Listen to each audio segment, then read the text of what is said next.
Hi everybody, this is Jeannie Fisher, a certified financial planner and senior 401k advisor with Argy, and I hope that you guys all had a wonderful Christmas holiday with your family and loved ones, but we are back to it today. This is a busy time of year for us. We have a lot of clients in conversion, we have a lot of new clients coming on board, and we probably talked to more than 1,000 people last week about their deferral rates for 2019, and I decided it would make the perfect video for this week. So you can actually be too much of an overachiever in your 401k, and I'm going to explain to you how.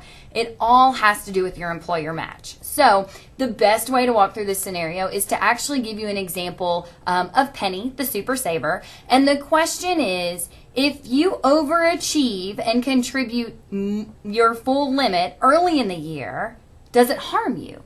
And the answer is potentially. So here's an example. Penny is our super saver. She's a physician. She's 40 years old. She earns $250,000 a year.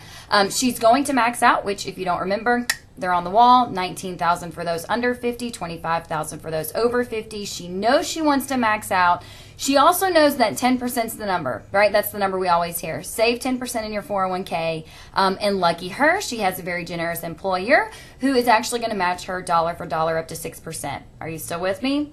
Good. So Penny starts saving 10% in her 401k, and she's actually going to hit her limit about 3/4 the way through the year, right? She's going to hit that $19,000 limit right around fall time, and her employer's been matching her this whole time. So by the time she gets to October, November, she will have contributed $19,000 into her 401k, but now her employer match is going to be about $11,540-ish and some change, okay? Now, Penny likes this, right? Because right around Christmas time, her paycheck goes up a little bit. You know, she's already done the 401k. It's smooth sailing. She's got some extra bucks at the end of the year.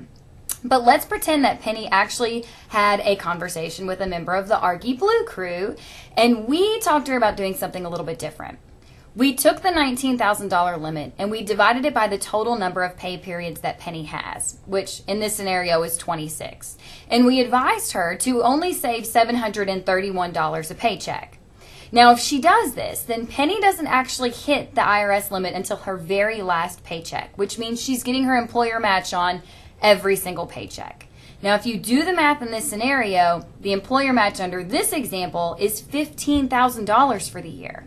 That's a difference of almost $3,500 in employer match that could be left on the table just because she max funded early in the year. That's a pretty big difference.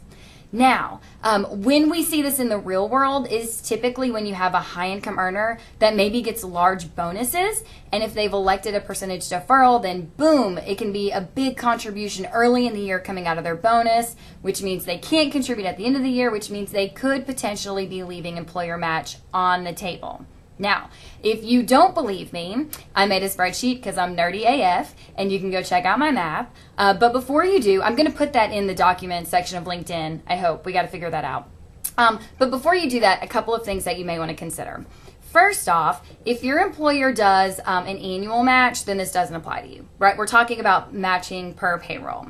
Second off, your plan can have what is called a true-up provision, where at the end of the year, the employer does consider all of your compensation and actually makes an additional contribution to make up for any match you may not have received because of timing. So I did some pretty informal research on this, basically talked to some colleagues, looked a little bit online, and it appears that only about half of the plans that do match per pay period have a true-up provision. So if you're an HR professional and you don't know, a high-income earner and you don't know, basically ask your 401k advisor, ask me, I'll take a look at your plan document, I'll let you know, but definitely the safest route is just to do regular contributions throughout the year.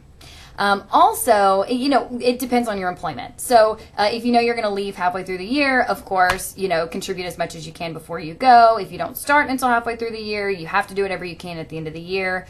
This is going to be contingent upon you working at an employer the full year. And then finally, I purposefully did not even get into market timing or dollar cost averaging. It's Christmas week. I'll do that video later and open up a whole can of worms at a different time. So that's it for this video. I hope that you got something really great from it. Share it with anyone who you think may be interested. If you're worried that you missed any videos, you can go to Financial Genie on YouTube and catch those. And definitely follow me on LinkedIn. I hope that you guys have a wonderful week, and we will catch you next time.